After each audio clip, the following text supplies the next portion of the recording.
It's Friday, November 13. This is the news on PBCJ. I'm Simone Absalom. The Meteorological Service has issued a severe weather alert effective until 5 p.m. on Saturday. A slow-moving area of low pressure associated with a strong tropical wave currently across the central Caribbean is expected to move into the vicinity of Jamaica Saturday afternoon. Satellite imagery indicates that the system has a large area of shower and thunderstorm extending across sections of the eastern and central Caribbean. The system could become a tropical depression during the next 2 days. As the system is projected to move westward and south of Jamaica, the forecast is for cloudy conditions with periods of showers and thunderstorms, which may be heavy at times, to affect mainly southern and northeastern parishes Saturday afternoon through to Sunday. Strong gusty winds are also expected across the island during this time. Sea conditions will deteriorate beginning Saturday afternoon. Fishers and other marine interests are therefore urged to exercise extreme caution and not venture far from mainland, especially those operating inshore and offshore of the south coast. The Meteorological Service will continue to closely monitor this system. As the world inches closer to a possible COVID-19 vaccine, there has been a rash of conspiracy theories about the supposed nefarious purpose of this new vaccine. Health and Wellness Minister Dr. Christopher Tufton rubbished those beliefs at Thursday's COVID-19 conversation briefing.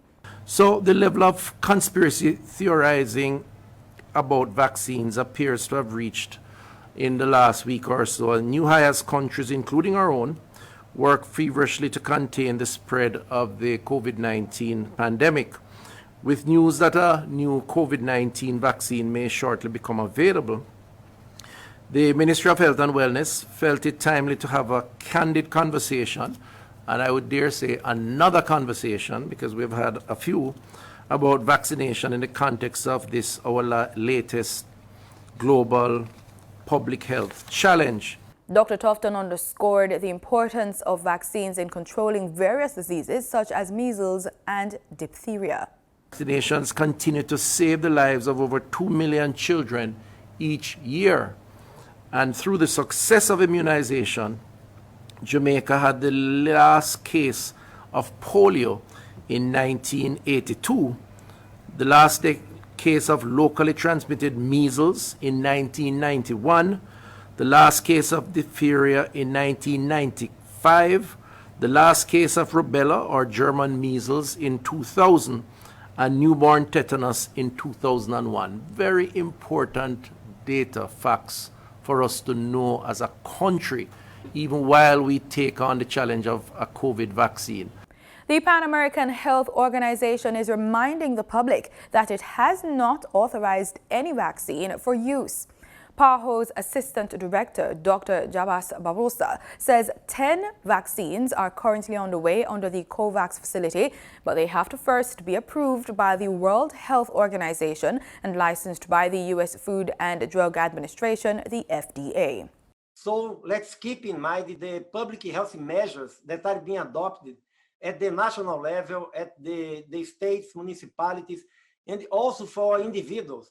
Wear a mask to keep a distance from 6 feet, to avoid to be in closed spaces with crowds. So these kind of measures can protect you and your family to get COVID-19.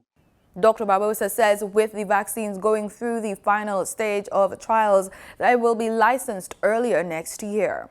So it's not easy to establish a data, because after all of this process, they need to produce the vaccine, they need to deploy the vaccine, the countries need to be ready to give the vaccination. But hopefully, we will have a vaccine available in the first semester of 2021. Meanwhile, the FDA has issued an emergency use authorization for the investigational monoclonal antibody drug for the treatment of certain COVID-19 patients. PAHO's Director of Communicable Diseases, Dr. Marcos Espinal, says the drug is promising, but notes that it can only treat mild to moderate COVID-19 adult and pediatric patients who are not hospitalized and are not in need of oxygen. as an emergency authorization. It cannot be administered to everyone, and final results need to be received from the clinical trials being carried out. Let me explain. Approval is based on 465 patients that have been treated with this antibody compared to what we know as a placebo, that is a safe substance, an innocuous substance. So the effect that we have seen is a decrease in visits to doctors, a decrease in emergency visits, but we have not seen an impact on the decrease of the viral load. So it is important to take into account that this trial is still ongoing. These are preliminary data, and we do need to be careful. According to the FDA, monoclonal antibodies are laboratory-made proteins that mimic the immune system's ability to fight off harmful antigens such as viruses. The aim is to place a technological device, a tablet or laptop, in the hands of students. That's the word from Education Minister Favour Williams. We caught up with the minister as the team handed over some tablets at Clancarthy Primary. That I will not stop. I will not relent until all our students have a tablet or a laptop in their hands. Of course, there are other parts to the puzzle. There's a connectivity. There's the affordability of the connectivity. There is the educational software, the educational platforms that we have to bring to the attention of students and direct them to. There is the learning management platform, which I am so excited we were able to deploy in this season that we're living through. Education Minister Favour Williams was speaking at a tablets handover ceremony at Clancarthy Primary School this week. The government, through e-Learning Jamaica, began the distribution of tablets to students benefiting from the Programme of Advancement through Health and Education, PAHO, in October. Our students on PAHO are the most economically challenged, not just here in Kingston, but across rural Jamaica as well. And we're targeting grades 4, 5, and 6 because those are the grades in which you get ready for the exam. Head of e-Learning Jamaica, Keith Smith, says just about 65,000 tablets have been distributed to teachers and students so far.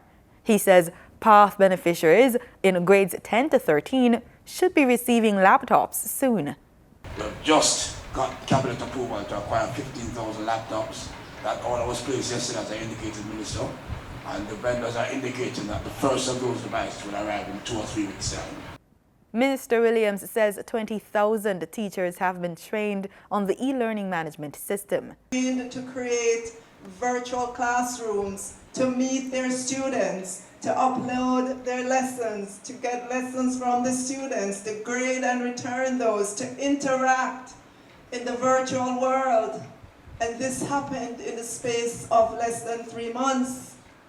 Commendations to our teachers. E-Learning Jamaica is working on procuring the devices through funding from the Universal Service Fund.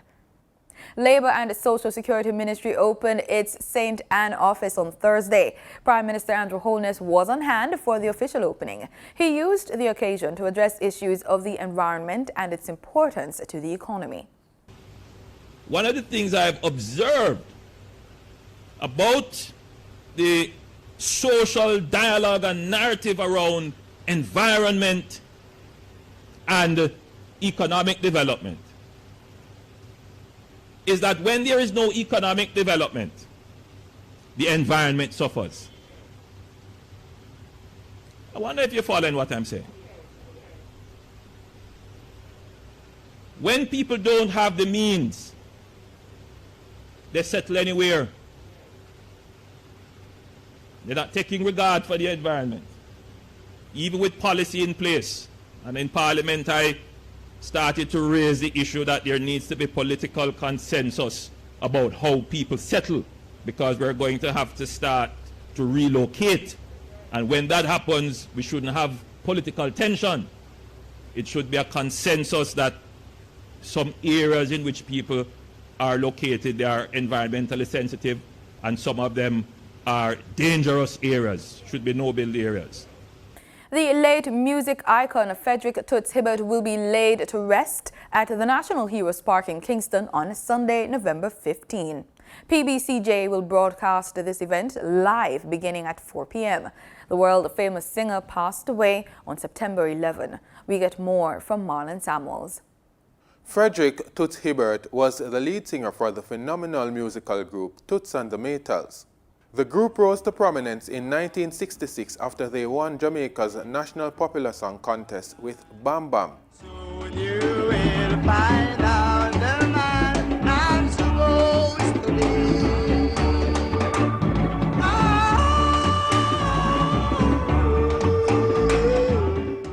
His distinctive voice placed him head and shoulders above other artists.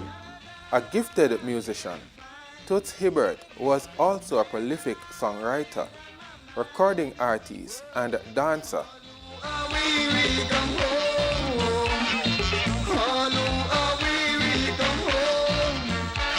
Come back to Jamaica, where the season always bright. No one boat can fly tonight. Don't you know you are the right to come back, come back, come back. He worked to the very end of his life. In 2020, he was a finalist in the National Festival Song Competition. Rise up, Jamaicans, stand up and take a stand. We are all God's people. Hey, we should live as one. They say Jamaica is overpopulated, so we must be creative in our sunshine land. We should be in a hurry to gain our victory from humanity. So I got to say, rise up, Jamaicans. He also released Got to Be Tough, the first full-length album by Toots and the Maytals in over 10 years. Got to be tough when things get rough. You got to be tough, and this is a warning. Frederick Toots Hibbert died at the age of 77 on September 11, 2020. Members of the public got an opportunity to pay their last respects at a public viewing of his remains, conducted under strict COVID-19 protocols. The first viewing was at the St. Gabriel Anglican Church Hall in Maypen, Clarendon. The funeral coach bearing the remains of the cultural icon also drove through the community of Treadlight District, where he was born. He will be laid to rest in the area designated for burial of cultural icons at the National Heroes Park in Kingston on Sunday, November 15. His final resting place is next to reggae icon Dennis Brown. On November 15, PBCJ will broadcast a tribute concert dubbed Toots, Farewell to the Cultural Icon. Several of Jamaica's leading artists will pay their respects by performing their favorite Toots songs. Others will give testimonials of their admiration and interaction with the late singer. The tribute concert will be broadcast live on PBCJ beginning at 4 in the afternoon. For the news on PBCJ, I am Marlon Samuels.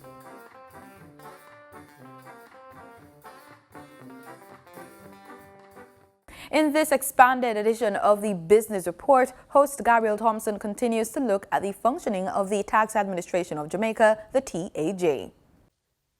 Employers are being reminded that statutory deductions for October are due on Monday, November 16, 2020. The usual due date, the 14th of November, falls on the weekend. The Tax Administration Jamaica TAJ says taxpayers will be allowed to submit their October deductions on the following business day, Monday, November 16, without incurring any penalty. The administration says taxpayers can make payment via their website.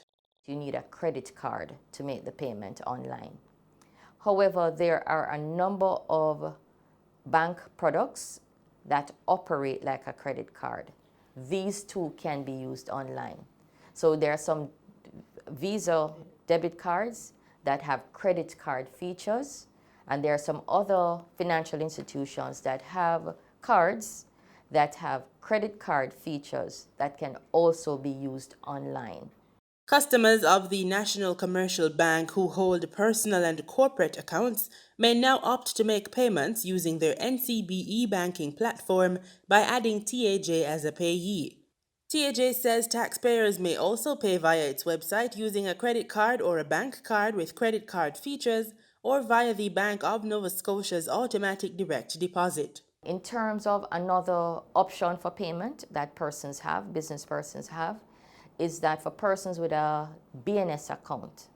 So persons with a BNS account, whereas they can't add TAJ as a payee, what they can do on the TAJ platform, they can actually do what we call an electronic deposit payment. It's like writing a check, but you're doing it electronically. So if you're a customer of BNS, within our system, right, when you go on to make your filing, you can actually opt to make your payment. You would select making your payment by electronic bank deposit, and you would complete the information, your bank account, set that up, and you go forth and make your payment. And you can generate your receipt. The administration says eligible employers must file and pay their monthly statutory payroll deductions on time. Doing so will allow them to benefit from the employment tax credit. These employers may claim the total amount of payroll statutory contributions for education tax, National Housing Trust, National Insurance Scheme, and HART. The maximum amount that can be claimed is 30% of the income tax payable in the year of assessment for unregulated entities. For more information on the TAJ and its e-services, visit PBCJ's YouTube page for our full interview. In Thursday's trading session, the JSE Combined Index advanced by 2,385 points to close at under 400,000 units. Overall market activity resulted from trading in 75 stocks, of which 33 advanced, 31 declined, and 11 traded firm. The Junior Market Index advanced by 0.25 points to close at under 3,000 units. Stocks advanced for Burrito Investments, Carreras Limited, and Derrimon Trading Company Limited. Stocks declined for Access Financial Services, AMG Packaging and Paper Company, and CAC 2000 Limited. Trading firm were 1834 Investments Limited, Siboney Group Limited, and Dolphin Cove Limited. Grace Kennedy Limited was the volume leader with 3.3 million units, followed by Sagicor Select Funds Limited Financial with 3.1 million units, and Wigton Wind Farm Limited ordinary shares with 2.7 million units. Now for the foreign exchange. The US dollar on Thursday, November 12, ended trading at $147.80. The Canadian dollar sold for an average $113.90. The pound sterling traded for $197.85, and the euro ended trading at $179.30. Oil prices fell on Friday, pressured by fears about a slow recovery in the global economy and fuel demand due to rising coronavirus infections, but hopes for a vaccine kept the market on track for a second straight weekly gain. For the week, both were headed for a surge of about 9%. Brent crude futures fell 36 cents to $43.17 a barrel. West Texas Intermediate crude futures were down 48 cents to $40.64 a barrel. And that does it for this edition of the Business Report on PBCJ. I'm Gabrielle Thompson. When it comes to dental health, not all toothbrushes are created equal. What toothbrush should you use? Here's a tip from HD's Jazz. Hi, I'm HD. I have a toothbrush tip for you. I never worry about the brand.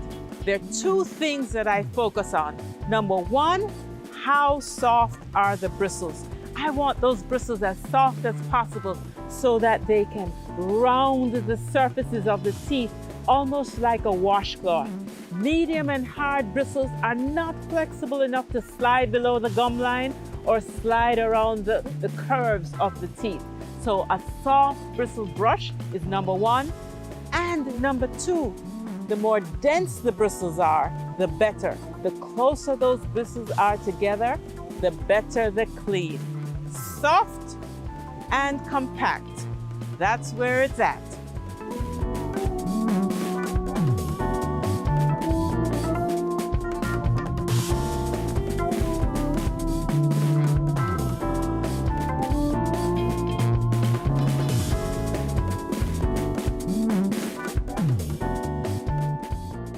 Regionally in Trinidad and Tobago, President General of the Oilfield Workers Trade Union, Roget, has accused opposition leader Kamla Persad-Bissessar of dealing a fatal blow to the acquisition process of the Garacera Refinery. Mr. Roget held a news conference on Thursday to respond to the allegations made by the opposition leader earlier this week. Karen Cozier-Phillip has more. What was peddled then? What was peddled during the election campaign in their support for denying us that, and what was peddled on Monday night is lies, lies, and more lies. Lie, lie, lie. And therefore, we want to this afternoon condemn in the strongest possible term, outright, all of those assertions made by the Honorable leader of the opposition. Mr. Roget says he has no problem with opposition leader Kamla Persad-Bissessar requesting information or dispensing information on the deal between Patriotic Energies and the government for the purchase of the Pointe-à-Pitre refinery. However, it must be accurate. He believes the opposition leader's motive was to see the cancellation of the process. That the Honorable leader of the opposition had one thing and one thing on her mind, and that is to cause great injury and harm, I dare say, an attempt to deal a fatal blow to the acquisition process and to ensure that that process does not see the light of day. Mr. Roget also assures there's no underhand deal involving Trafigura Incorporated, a company he says did business with Petrotrin back in 2014 when Mrs. Persad-Bissessar was the Prime Minister. And to try to portray OWTU as in some scandal and some bacchanal and some sort of collusion with this notorious company Trafigura and so on. We think that that's most outrageous and reckless and irresponsible on the part of the Honorable Leader of Opposition. And he says the intention was always to purchase Paria Fuel Company along with the refinery, as it makes more economical sense to own both the port and the refinery. On Wednesday, Prime Minister Dr. Keith Rowley refuted the claims made by Mrs. Persad-Bissessar and accused her of putting the sale of the refinery in jeopardy. Karen Cozier-Phillip, TTT News. Health officials in Barbados say there are no funds to construct another hospital on the island, despite the need for one. We have more in this report. That's the view of two hospital officials as they responded to questions regarding the need for another hospital on the island during the QEH's 6th annual public accountability meeting last night. Director of Medical Services, Dr. Clyde Cave, said, "No doubt it would be ideal to have a new facility, but it's simply not practical." If we are dreaming in a world where money does not matter, space does not matter, relocation of traffic patterns, demand doesn't matter, sure, we'll have a new hospital. And then we'll quarrel about what needs to go into the hospital, if we can afford to run it if we had it. It's a difficult balance. This is what we have, and we have to optimize it. You know, when bigger funds become available, yes, but for the time being, this is where we live, this is what we have, and this is what we must make the best of. The hospital's executive chairman, Juliet Bailo Sutherland, estimates that it could cost millions to construct a new facility. She too is in support of improving the current plant at Martindale's Road. Until we have the resources, I think a new hospital is something like 600 million. I think that's the kind of nearly $1 billion. Yes, thank you. I'm aging myself. So we recognize that we would have to have a significant investor coming to the table with another, with that type of engagement. Is not beyond us, but then a whole other discussion comes once we have that hospital, what goes in it and so on and so forth. So right now I'm with Dr. Cave, and I think, or as a board, we're looking to optimize the facility that we have and why we're investing so heavily on plant and equipment and repairs and making sure that the staff who are working here get the kind of conditions of work and the patients have the experience they need. In sports, we put the spotlight on cricket. Cricket West Indies chief Johnny Grave has addressed the reported breach of COVID-19 protocols by members of the squad now on tour in New Zealand. In the early hours of the morning in Antigua, where I'm based in the Caribbean, I was informed by New Zealand Cricket that they'd received reports from the Ministry of Health that's managing the quarantine facility where our West Indies touring party is based in Christchurch. That the protocols that have been in place within their managed isolation facility had been compromised. So I wasn't really given any more information. It was the early hours of the morning. Obviously, earlier then this morning, we jumped onto calls with both New Zealand Cricket and about 2 hours ago, the Ministry of Health and their medical practitioners and advisors. So the information that we have received so far is that we've been told that there were some incidents involving some players who have compromised the bubble integrity of the quarantine facility. And for those of you that aren't aware, the managed quarantine facility, we were able to get exemption by the New Zealand government that allowed us to, after the 4th day of quarantine, train at the New Zealand Cricket High Performance Centre at Lincoln University in Christchurch. So since day 4, we've been able to train, which is, as I said, a special exemption granted to us by the New Zealand government. We were, for days 4 to 7, in 3 bubbles. And then after the first week of quarantine, we were able to extend the bubble size to a maximum of 20 people. So for the last few days, we've been operating the managed isolation facility with 2 bubbles of 20 players. Now, those bubbles are strictly managed and no one can socialize or train or interact with other members of the group. So that's the background to how we've been operating within the facility. So the information that we've been told thus far is that there were a few incidents involving a mixing between those 2 bubbles within the 2 West Indies groups. So there's no evidence at this stage that any members of the touring party left the facility or that any unauthorized person accessed it, or that any members of our touring party interacted with anyone who may be at that managed isolation facility outside of obviously support staff and medical practitioners from the New Zealand authorities that are managing the facility. So obviously it's fair to say that we are extremely disappointed that some of the players seem to have interacted with other members of their respective bubbles. We're certainly in full support of the action taken by the New Zealand Ministry of Health, which is that for the remaining part of the quarantine period, we will be unable to train. Clearly, with limited preparation due to COVID-19 protocols here in the Caribbean and in New Zealand, it's a huge blow to our preparation to have no training for the next 3 days. That said, I do want to stress that we are, as an organisation, in full support of the New Zealand Ministry of Health's position and the action that they've taken.